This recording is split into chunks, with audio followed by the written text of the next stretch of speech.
today. And so I'm just going to get my readers out to read because, whoo, some days you just going to have to use your readers. And for those of y'all that are not medium aged yet, your day is coming. You too can buy the 6-pack on Amazon or at your local eyewear place. Okay, so here are the questions that y'all submitted after last week's set of questions. And remember, anything you want me to answer, I'll give you the Leigh Brown version of an answer, right or wrong. It's, whatever my opinion is worth, a nickel or a dime. So here we go. This one's actually a follow-up on a post that I put out on the socials a little bit ago. And this came from a member of the public who's not a realtor. It's like my favorite questions come from regular people. So all of you realtors, listen in because this might help you too. Okay, what exactly is a consultation with a realtor? What should I be asking if I'm a buyer? We're going to add seller in there too because some sellers had different questions. Any red flags that I should look out for during the consultation? Look, this answer is going to be a little bit longer than usual because this is a really big deal. So first of all, that is the mark of a professional realtor that they will do a consultation with you before diving all the way in. I want you to think about this like you're going out on a date. If you're going on a date, you might like to shake hands first and then the pleasantries of, oh, so where y'all from? What does your daddy do? What's your background? Are you married? Do you have kids? You do some little warm-up questions. It's small talk, but also that small talk is very informational. It is going to tell you that there is enough of a connection to move forward. Now, as a member of the public, you should know that buying real estate is weird. And here's why. Most people, when they spend a lot of money, are very thoughtful. They build a spreadsheet, they go to consumer reports, they ask a lot of questions. Real estate, though, is a giant financial commitment, but it's wildly emotional too, which is why so many people have a favorite house. And I know that favorite house here in the Harrisburg area. When I put it on the market a few years ago, I had people that drove by and called and said, hey, how much is it? Because buyers always ask, how much is it? And I would tell them the answer. And I would ask, do you have something to sell first? We have some questions that we ask. And most of them said, no, but I want this house. I always said, if this house came on the market, I'd sell mine and move over here. That's what makes real estate different, y'all. I mean, if you're buying a car, you need a car, you go shop, you spend your money, you buy one.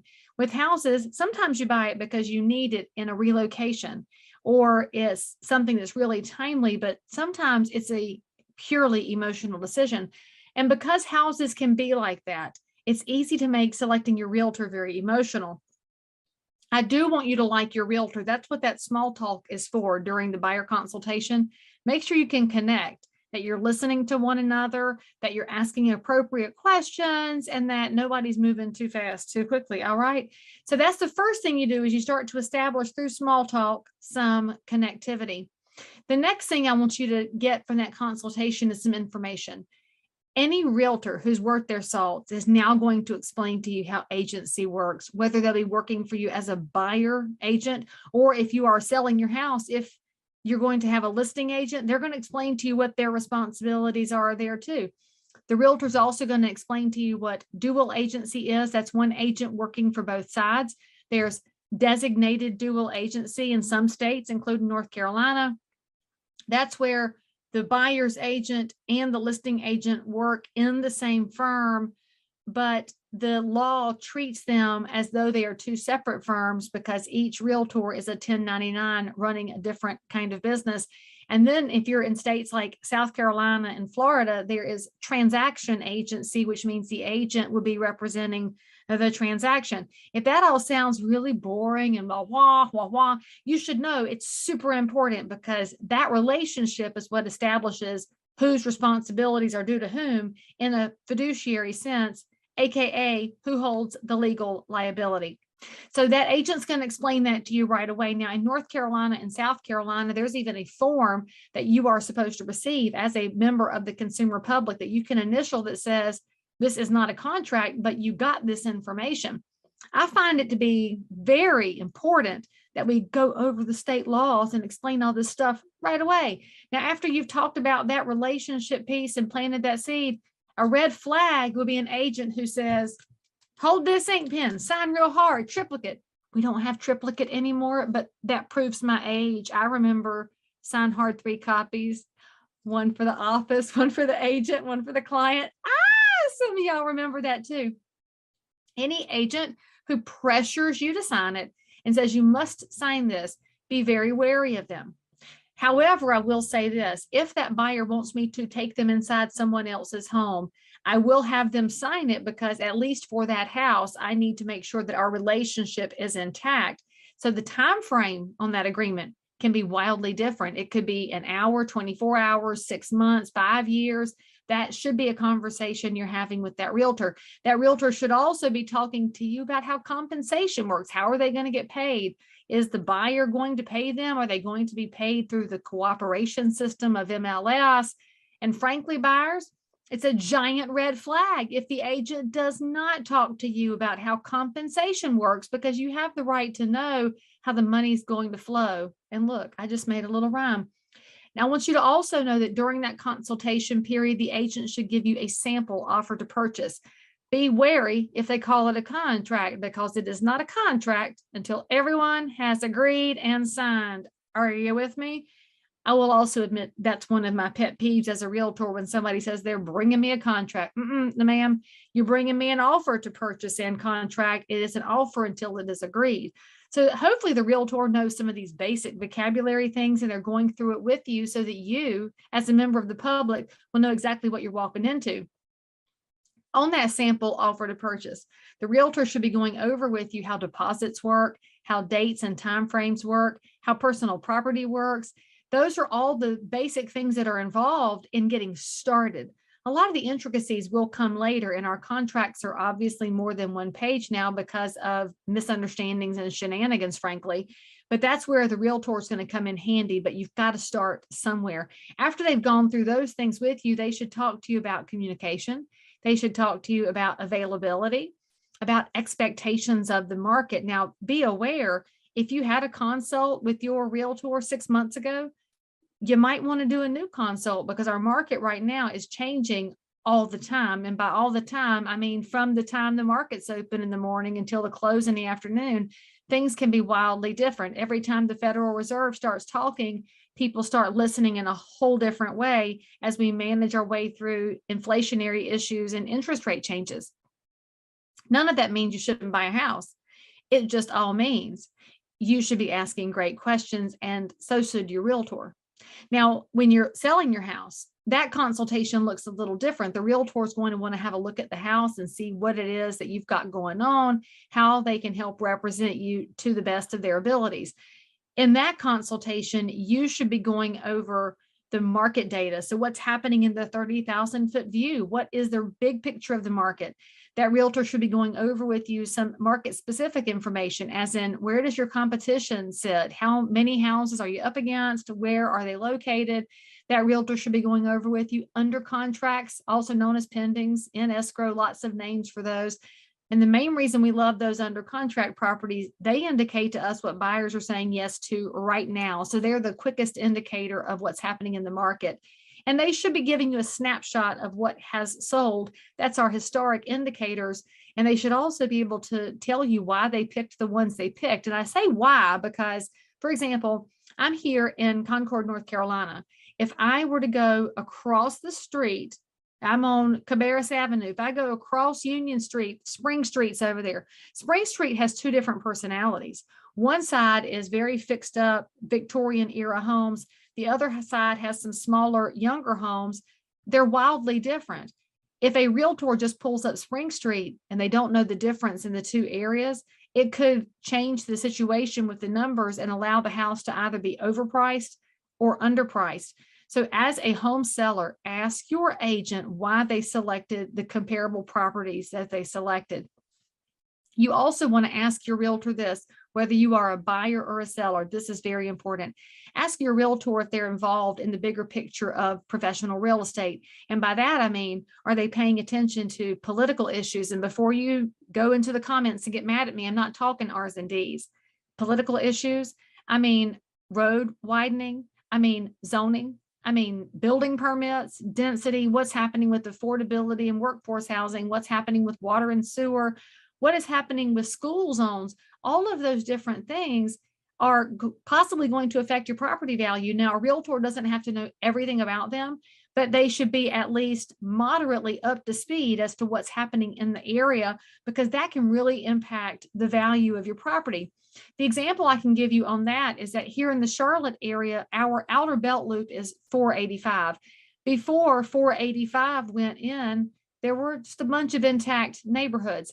As they announced 485 and went through doing the eminent domain and the condemnation in order to create the plan for the highway, there were some neighborhoods that got split.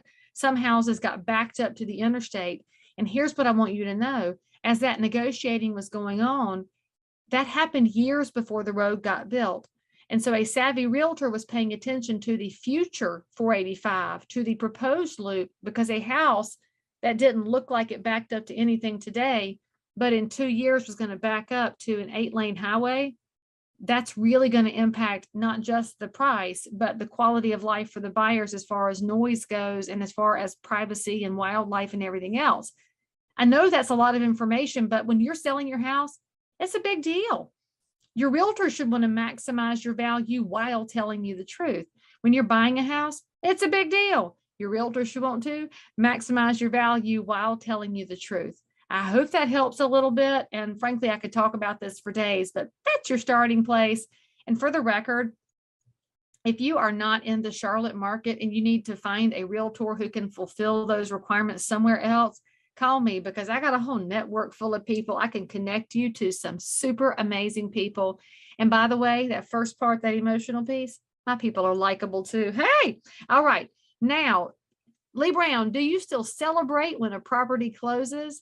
If so, what's your go-to way to celebrate? All right. So as a realtor, I do like to provide closing gifts. Mine are not super fancy because I don't like to scare people off. Plus, I'm kind of a regular person who shops at Marshall's. Let's just be honest, I'm super cheap, but I want to stay within my legal guidelines too. So we do provide a very nice little gift. It's very thoughtful. My favorite part of my closing gift is my little Christmas tree ornament that has North and South Carolina on it. And it's made out of cut wood. It's really cute. And I find that especially my out of area buyers like to have a little touch of the Carolinas on their first Christmas tree here. I will also say that if you're lucky and you ask nicely, I've probably got fresh eggs for your closing gift. And I think that's probably the best celebration I can give you is eggs out of my backyard, because my chickens are very spoiled and they lay very good eggs. The other way that we celebrate, we learned this during the Great Recession when it was so painful to sell a house. In fact, at that time, it might take 3, 4, 6, 8, 9 months to sell a property. And that's exhausting to a home seller. And so by the time we got to the finish line, all they wanted was a little bit of celebration and relief. So we started making woohoo phone calls. And this is what that looks like. Anybody that's in the office when it closes would get near a phone, call them and say, woohoo, your property has sold. And that's fine. And it's also kind of like being at the Texas Roadhouse when it's your birthday and they go back in the wait station and gather up whoever's available to come sing. So sometimes you have 2 and sometimes you have 6. So you never know who's in the office. But we enjoy those woohoo phone calls as much as our clients like receiving them, because there is a sense of relief when you get over the finish line, whether you're buying or selling. All right.